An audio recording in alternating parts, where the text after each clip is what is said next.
네, 오늘도 평안한 하루 되시기 바라겠습니다. 오늘 말씀은 야고보서 4장 6절에서 7절 말씀입니다. 그러나 더욱 큰 은혜를 주시나니 그러므로 일러스되 하나님이 교만한 자를 물리치시고 겸손한 자에게 은혜를 주신다 하였느니라. 그런즉 너희는 하나님께 복종할지어다. 마귀를 대적하라. 그리하면 너희를 피하리라. 아멘. 예, 오늘 말씀 6절에 보면요, 교만한 자를 물리치시고 겸손한 자에게 은혜를 주신다, 이렇게 기록하고 있습니다. 자, 겸손한 자에게 은혜를 주신다 이렇게 되어 있는데, 하나님의 은혜를 받으려면 겸손해야 된다, 이런 교훈의 말씀이 담겨 있는 것이죠. 자, 오늘 왜 이런 말씀을 야고보 사도는 주고 있는 걸까요? 앞에서 세상 욕심에 대해서 말씀을 나눴죠. 사람들이 세상 욕심을 채우기 위해서 치열하게 다투고 싸우고 심지어는 살인까지 한다, 이런 내용을 살펴보았습니다. 자, 그런데 그렇게 하지 말라라는 뉘앙스가 담겨 있는데, 그냥 하나님 앞에서 겸손하면 하나님은 충분한 은혜를 주신다라는 겁니다. 이걸 믿고 세상 욕심 채우려고 그렇게 치열하게 싸우지 말아라, 이런 말씀이 되겠습니다. 그래서 오늘은 겸손에 대해서 우리가 살펴보려고 하는데요, 하나님의 은혜를 받을 수 있는 겸손이란 어떤 것인가, 이런 관점에서 우리가 생각해 보도록 하겠습니다. 자, 첫 번째는요, 하나님의 은혜를 받는 겸손한 마음이 어떤 거냐면요, 내 생각을 버리고 하나님 말씀에 순종하는 것이다 라는 것입니다. 7절 읽겠습니다. 그런즉 너희는 하나님께 복종할지어다. 여기 하나님께 복종하라 이렇게 되어 있는데, 겸손이라는 것은 하나님께 복종하는 것이다, 이런 말씀이 됩니다. 하나님께 복종하지 않으면서 겸손하다라고 말할 수는 없는 거죠. 그건 교만이라는 겁니다. 자, 그렇다면 여러분, 하나님께 복종한다 그랬는데 구체적으로 무엇에 복종하는 겁니까? 하나님 말씀에 복종하는 것이다. 자, 그러면 겸손한 것이고, 그런 겸손한 사람에게는 반드시 은혜가 충분히 온다라는 겁니다. 구약 성경에 보면 나아만 장군이라는 사람이 나옵니다. 아람 나라, 큰 나라의 장수였는데 안타깝게도 문둥병 환자였습니다. 이 나아만 장군이 이스라엘의 엘리사 선지자를 찾아왔는데, 엘리사 선지자는 나와보지도 않고 요단강에 가서 7번 목욕하라라는 말씀만 전달합니다. 이해할 수 없는 말이고 복종하기 힘든 그런 말씀이었는데, 나아만 장군은 끝까지 순종합니다. 그 결과는 문둥병이 깨끗이 나았다라는 것이죠. 열왕기하 5장 14절, 나아만이 이에 내려가서 하나님의 사람의 말대로 요단강에 7번 몸을 잠그니 그의 살이 어린아이의 살같이 회복되어 깨끗하게 되었더라. 자, 그러니까 하나님 말씀에 순종하니 충분한 은혜가 임했다라는 것이고요. 이렇게 하나님 말씀에 순종하는 것이 겸손이다 라는 말씀이 되겠습니다. 자, 예수님의 제자 베드로라는 제자가 예수님 처음 만났을 때 밤새도록 그물질을 했는데 물고기를 한 마리도 못 잡았다고 성경은 기록합니다. 그런데 예수님이 이른 아침에 다시 배를 몰고 나가서 깊은 데로 가서 그물을 내리라고 이렇게 말씀하셨습니다. 평생 어부였던 베드로는 이해할 수 없는 말씀이었지만 순종합니다.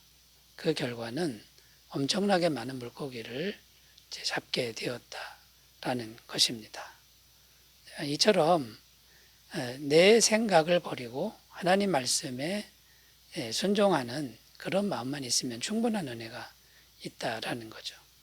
요한복음 2장에 보면요, 예수님이 물로 포도주를 만드시는 장면이 기록되어 있습니다.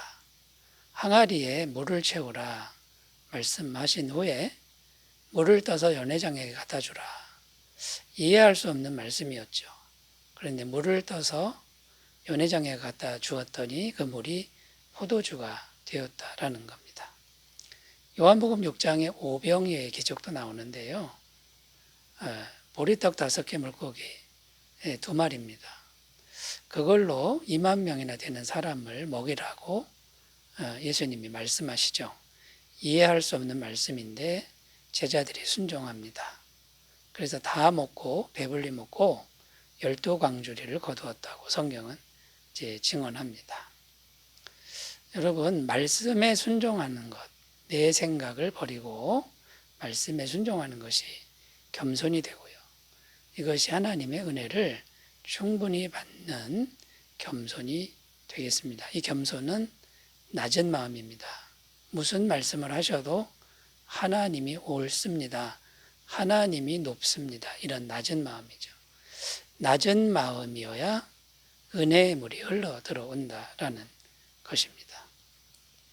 사랑하는 여러분, 내 생각 버리고 하나님 말씀에 순종하는 겸손한 믿음을 잘 가꾸시기 바라겠습니다. 자, 두 번째요. 하나님 은혜 받을 수 있는 겸손한 마음이 어떤 것인가? 두 번째는 선한 것에는 온유하고 악한 것에는 단호한 것이다 라는 겁니다. 7절 다시 읽으면요. 그런즉 너희는 하나님께 복종할지어다. 마귀를 대적하라. 그리하면 너희를 피하리라. 자, 여기 보면 하나님께 대해서는 복종하라 이렇게 되어 있고요. 마귀는 대적하라 이렇게 되어 있습니다. 하나님께는 무조건 겸손해야 하지만 마귀에게는 단호하게 대적해야 된다. 이 양면성을 가져야 된다라는 거죠. 그러니까 참된 겸손이라고 하는 것, 하나님의 은혜 받을 수 있는 겸손은 무조건 낮추는 게 아니다라는 겁니다. 하나님께 낮추는 건 맞지만 마귀에게 낮추어서는 안 된다라는 말씀입니다. 자, 예수님도 이 양면성을 가지고 계셨죠. 예수님 정말 겸손하셨는데 그러나 마귀에게는 단호하셨습니다. 이사야 42장 2절 3절 그는 외치지 아니하며 목소리를 높이지 아니하며 그 소리를 거리에 들리게 하지 아니하며 상한 갈대를 꺾지 아니하며 꺼져가는 등불을 끄지 아니하고 진실로 정의를 시행할 것이며. 여기 보면 예수님이 얼마나 겸손하신지 목소리를 높이지 않는다. 또 상한 갈대도 꺾지 않는다 이렇게 되어 있습니다. 그러나 단호할 때는 정말 단호하셨죠. 요한복음 2장 15절 16절 노끈으로 채찍을 만드사 양이나 소를 다 성전에서 내쫓으시고 돈 바꾸는 사람들의 돈을 쏟으시며 상을 엎으시고 비둘기 파는 사람들에게 이르시되 이것을 여기서 가져가라. 내 아버지의 집으로 장사하는 집을 만들지 말라 하시니. 그 겸손하신 예수님이 상을 둘러 엎으셨습니다. 노끈으로 막 후려치셨습니다. 굉장히 단호하신 이런 모습도 보여주고 있는 거죠. 바울이라고 하는 위대한 사도도 이 양면성을 보여줍니다. 겸손하고 단호함. 고린도서 2장 3절에 보면요. 내가 너희 가운데 거할 때에 약하고 두려워하고 심히 떨었노라. 자, 복음을 전할 때 복음 듣는 사람들 앞에서는 굉장히 겸손하고 굉장히 약한 모습이었습니다. 왜냐하면 복음을 받아들이기를 원했기 때문인 거죠. 그러나 세상 권력자 앞에서는 누구보다 단호한 모습을 보여줍니다. 사도행전 23장 2절 3절 대제사장 아나니아가 바울 곁에 서 있는 사람들에게 그 입을 치라 명하니 바울이 이르되 회칠한다며 하나님이 너를 치시리로다. 내가 나를 율법대로 심판한다고 앉아서 율법을 어기고 나를 치라 하느냐 하니 바울이 세상 권력자 앞에서도 아주 담대하게 외치는 그런 모습입니다. 여러분, 하나님의 은혜를 받는 겸손은 마귀에게는 단호해야 됩니다. 이것이 하나님 은혜가 임하는 길이라는 거죠. 결론적으로 참된 겸손이라는 것은 죄인은 사랑하지만 죄는 미워하는 것이다 라는 겁니다. 누가복음 17장 3절 너희는 스스로 조심하라. 만일 내 형제가 죄를 범하거든 경고하고 회개하거든 용서하라. 자, 이렇게 말씀하고 있습니다. 자, 세 번째 주제로 가보겠습니다. 하나님의 은혜를 받는 겸손은 어떤 것인가? 세 번째, 자신의 죄인됨과 예수님의 은혜를 깨닫는 것이다 라는 겁니다. 자, 사람이 언제 진정으로 겸손해지는 것일까요? 자기가 죄인이라는 것을 진실로 깨달을 때 그때 겸손해지는 것이죠. 자, 사도 바울을 보면요, 자기가 굉장히 의롭다고 생각을 했었습니다. 과거에. 자, 그때는 핍박자요, 포행자였다고 이렇게 성경은 증언하고요. 그런데 자기가 죄인임을 깨닫고 나서는 겸손한 사람이 되었다고 성경은 증언합니다. 디모데전서 1장 13절 15절 내가 전에는 비방자요 박해자요 폭행자였으나 도리어 긍휼을 입은 것은 내가 믿지 아니할 때에 알지 못하고 행하였습니다. 우리 주의 은혜가 그리스도 예수 안에 있는 믿음과 사랑과 함께 넘치도록 풍성하였도다. 미쁘다 모든 사람이 받을 만한 이 말이요 그리스도 예수께서 죄인을 구원하시려고 세상에 임하셨다 하였도다. 죄인 중에 내가 괴순이라. 자, 그렇게 잔인한 사람, 폭행자였는데 이제 죄인인 걸 깨닫고 나서는요, 자기가 죄인 중에 괴수라고 이렇게 겸손하게 고백하는 사람이 되었다라는 거죠. 자, 여러분, 자신의 죄인됨을 깨닫지 못하면 하나님의 은혜를 받을 수 없습니다. 마가복음 2장 17절 예수께서 들으시고 그들에게 이르시되 건강한 자에게는 의사가 쓸데없고 병든 자에게라야 쓸데있느니라.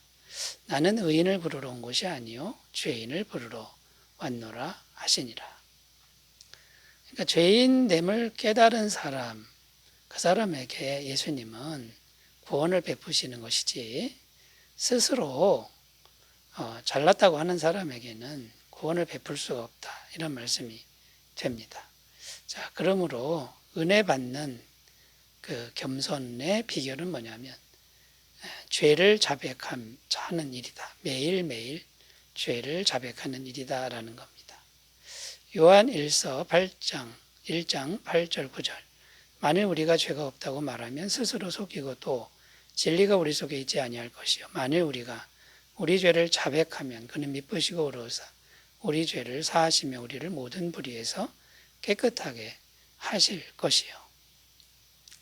그러니까 여러분, 은혜 받는 겸손은 자기 죄인됨을 인정하고 죄를 자백하는 길이다.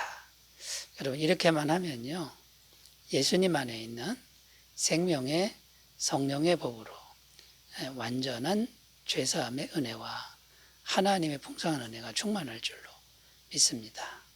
자, 우리 모두 참된 겸손으로 나아가셨으면 좋겠습니다. 기도합니다. 하나님 아버지, 세상 욕심 때문에 치열하게 싸우고 경쟁하지 않게 하시고 하나님 앞에 겸손하여 풍성히 은혜 받게 하옵소서. 예수님의 이름으로 기도드립니다. 아멘. 좋은 하루 되시기 바라겠습니다. 감사합니다.